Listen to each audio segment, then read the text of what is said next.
All right, here we go.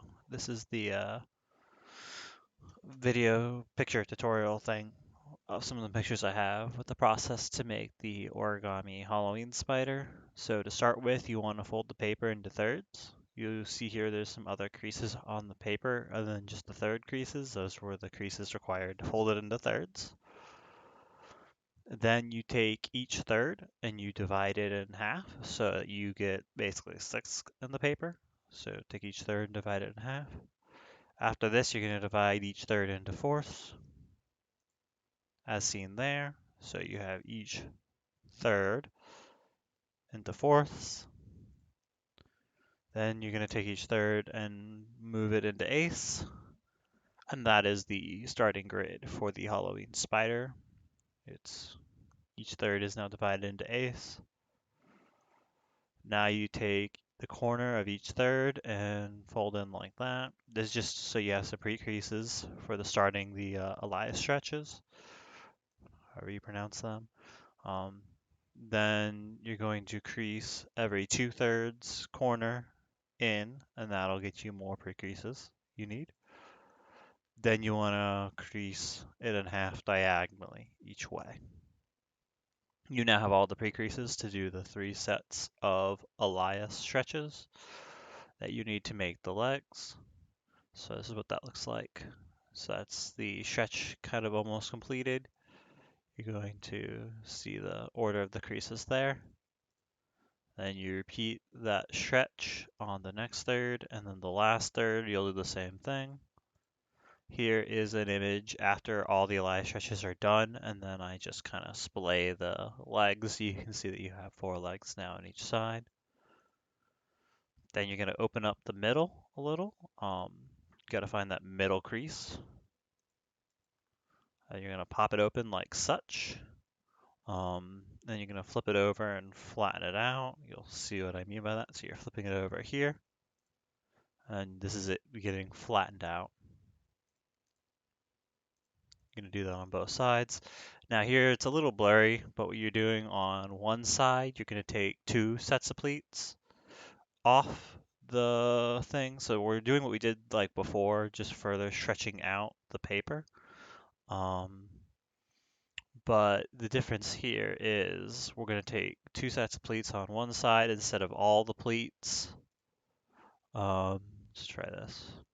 So yeah, so you can see the 2 sets of pleats there that we're going to remove from this side. And it's going to kind of get opened up along this crease like that, or that, yeah, yeah. So you can take those 2 pleats over, and then it's going to get, this whole section here is going to get pulled down to here and flattened. But to do that, we're going to take 2 sets off here, and then here we're going to take 3 sets of the plates off. So let's just stop drawing. Okay. So yeah, we're taking 2 sets of plates off there and 3 off the other. The next image is just me showing 3 sets of plates. It's hard to see, but there's 1, 2, 3 sets of plates being removed off the other side. And then, like I said, you flatten it out. This is the flipped over after it's already been flattened. So one side will have moved more plates over than the other.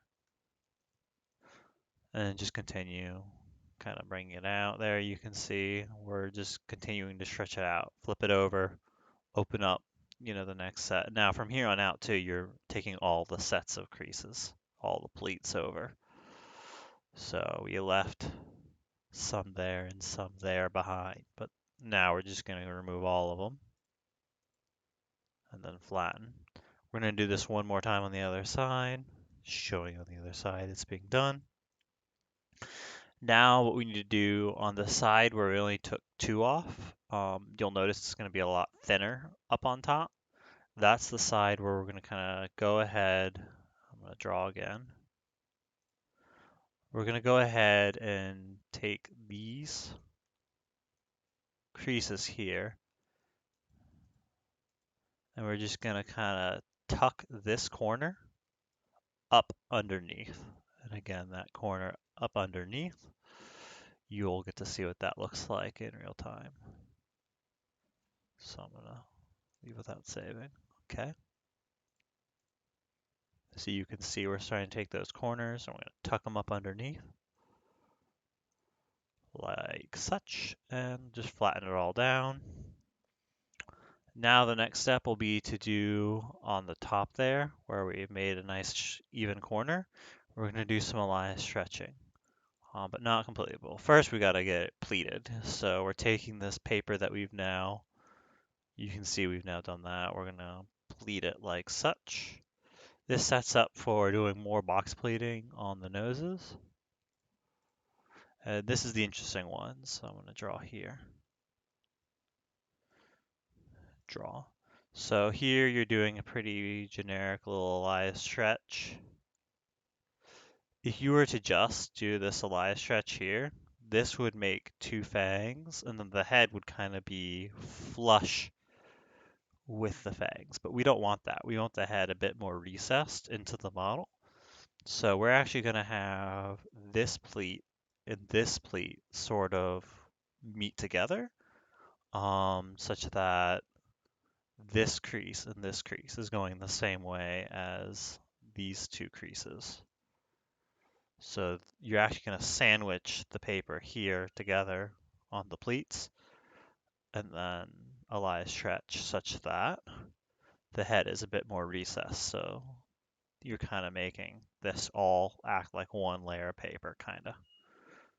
So let's show you what that looks like. So like that. You see it puts the head a bit more recessed behind the fangs. So the last step then is just to narrow out the fangs with some simple valley folds. So you're going to take those corners that were kind of coming up like that and you're folding them down to narrow out the fangs. Then you're just going to do two sets of reverse folds. So I'll go back one and draw. So there was, the paper kind of coming out like that and we valley folded it in. And then here what we did is we kind of reverse folded that up and then inside reverse folded back down. And that creates the fangs. Ta-da. There will be some pockets of paper in the fang that you can pull out to give it more definition if you'd wish, or to shape the fang further. So you can play with that. And then the next step here is we're going to rabbit ear. So you see we have our little triangle head. And then this is going to be kind of like the front of the model, the head of the model. So what we need to do is we need to do a rabbit ear kind of going down like that. That'll be the next step. So you see there's the rabbit ear kind of going down. And then now we're going to rabbit ear all the legs. There we go. So we do a rabbit ear across all the legs to narrow them out. And then the next step here is I'm going to draw, is to finish the rabbit ear here. So that's one rabbit ear, but then we also want to kind of create a water bomb in the center of the model. So we need to open up that pleat, and then we're going to do another rabbit ear kind of coming off like that. So you'll see what that looks like in just a sec.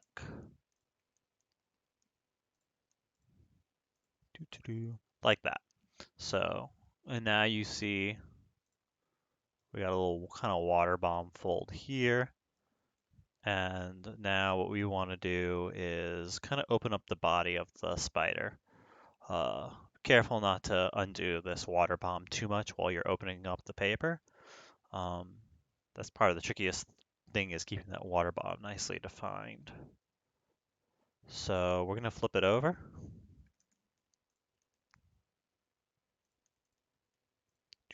Flip it over. So this is really blurry, unfortunately. So, not that. Go back. There we go. I wanted to draw. So it's hard to see here, but you basically have this like set of paper here that's all folded down, and we're just going to kind of fold it out and up to open up the model a little more. So we're going to take all the pleats and just open that up. And it's going to look like that.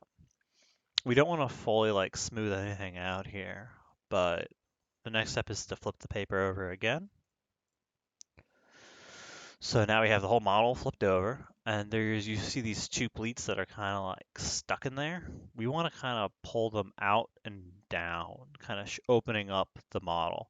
Now you notice these pleats kind of wrap around that corner, and we're going to open up all of it. So we're just going to kind of slowly stretch all that paper up, and it'll kind of like, when it gets closer to here, we don't want to open up too much. So you'll see what it looks like in just a sec.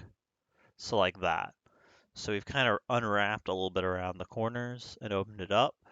Now the next step here is to kind of reach your hand in and start popping out and smoothing out that shell. You'll see what that looks like in just a little bit. Like that. So now we kind of start smoothing it out. What I would do here probably is flip it over and start kind of shaping the shell where it kind of meets the center of the abdomen. There. So you see here, you can see it's not fully flattened, so we want to kind of get that nice and flat. You can see the water bomb is kind of getting splayed out, so we're going to want to reshape the center of the model like such. And then you continue to smooth and flatten it out. And if we flip it back over, you can kind of see how the water bomb remained, and then we kind of have that splayed paper that we kind of stretched out a bit um, into that kind of a shape. And that's kind of how the inside should look. Um, the last step here would then just be finishing the legs, and there's one optional step where you can do a pleat on the remaining bit of paper here to kind of further shape the shell. I think it looks nicer if you do that pleat. So there we go. We have the shell, we got the head, we got the fangs. So the next step is the legs. So halfway through the legs, you're going to fold it down. You're going to rabbit ear them again. And then under the middle of the leg, I kind of fold them up or down rather, like that, just to kind of get the three joints kind of shape. So you kind of bow the legs. So if I were to draw, right, how it would look if you looked at one of these legs from the side, you would have the thin rabbit ear there, right? And then when the leg gets thicker, right, it would kind of go down like that, then back up into the model. So that's kind of how the leg should look. So the profile should look kind of like this. And then, it goes into the model with the fangs. So that's kind of the profile of the legs you're going for. Kind of a zigzaggy shape. So the last step, I'll show you what the finished model looks like next. So that's kind of the finished model. And you'll notice on the finished model, we have this extra pleat kind of right there. And that's just to kind of give the shell of the spider a better shape. And that's pretty obvious how you do it. You can pleat through all of them, or you can just pleat through the outer layer. But yeah, you just basically put a little pleat into that bottom and then let it shape in. So yeah, singular pleat on each side. So where this was smooth before, it's now going to go kind of like that or like that. So you just add a little pleat. The pleat should only go through one of these squares worth. It should just kind of get smoothed in to the rest of the model, kind of shaped in. And then once you've done all that, you have the Halloween spider.